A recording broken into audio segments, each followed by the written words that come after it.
beautiful Sharon Cuneta. The movies, the songs, she has become an icon of a generation. When her love story unfolded on and off screen, the fans followed. And despite controversies in her personal life, her career continues to flourish and her star never ceases to shine. Tonight, we had the rare chance to sit down with the megastar as she shares with us her most private thoughts.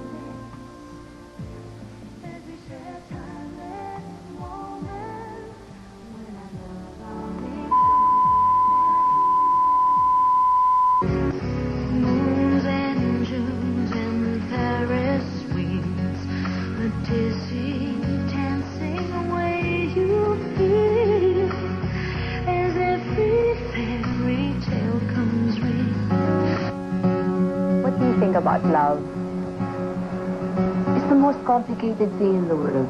It's the most mysterious because it's something you can't control. It's something that when you're on top of everything else in your life, it's the one emotion, I think. You have no, anger, you can let it pass. You can relax, cool off a bit. Then after a while, you'll feel better. But love is like, it's, I don't know. So it's very important not to let it control you. If it's going to be destructive, you can't allow that to happen. What do you think about bad relationships and marriage? Bad relationships, I think, as long as they make you learn something about yourself and they make you turn out to be a better person in the end, I think they're just a part of life, and a lot of them are inevitable. Everybody has to go through at least one bad relationship. What about marriage? Marriage to me is still sacred. It's a commitment. It's a choice that you make, that you try your best to stand by, in spite of all your human frailties and all that. But it's just disappointing sometimes that some people don't take it too seriously. Or let's say, it's either they take it too seriously or they don't at all. The people that take it too seriously will stay and hang on to a bad marriage even.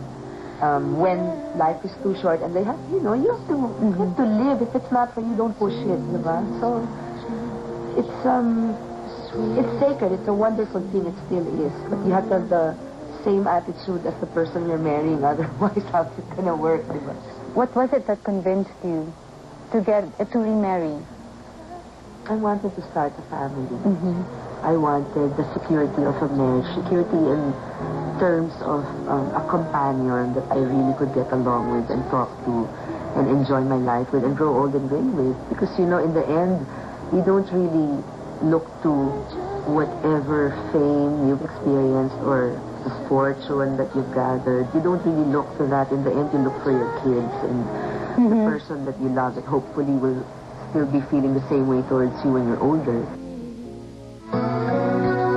A lot of women in this country have really nowhere to go, and they think that it's better to stay in one place even when you're being mistreated than get out and start from zero, which I think is very wrong. Especially when you're young, what are you doing wasting the rest of your life in a marriage that's so unhealthy and that actually just destroys not only not hurts you physically only, but destroys your spirit. You can't allow anyone, no one has the right to do that to you.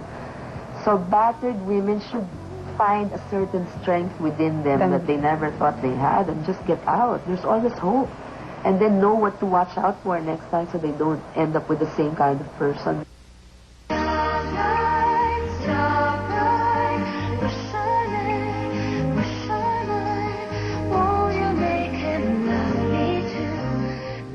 Have you been a good mother to your child? It's so hard because usually mothers are judged according to the character of their kids. Yes. But sometimes, no matter how good a mother you've been to your children, if they end up going around with the wrong group and peer pressure is just, enormous and it's the wrong kind of pressure, I think to be a good mother would be just to listen, to guide, and you can't expect your kids to go up to your level because they're really very young and immature.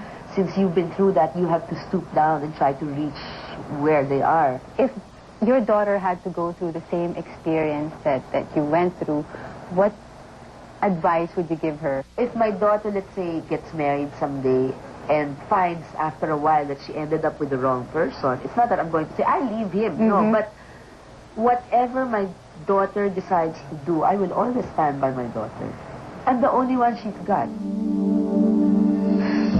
was high protein, really, and I didn't have snacks. I made it a point. It was just 3 meals a day, breakfast, lunch, and dinner. And no matter if we had to shoot till morning, I wouldn't eat the whole night. See, my last would be dinner. It's really disciplined. Yeah, like when you eat chicken, remove the skin and don't fry it. You know, you can always roast it and have it, you know, taste delicious. You have your steak, have it grilled, remove the fat. You know, have your veggies without the butter. It's really common sense. It's the fat you're cutting out. I think I found the perfect exercise in the treadmill because I like watching videos. I like watching movies. I like reading. So, you know, whatever, you just do it and do it. Before you know it, time has just passed and you didn't realize it. What would be your biggest fear in life? Ako losing a family member, like my father, or anything bad happening to my daughter, God forbid. You know, it's stuff like that. What about your own death? Do you fear that? I don't fear that. I just want to know. No, I don't.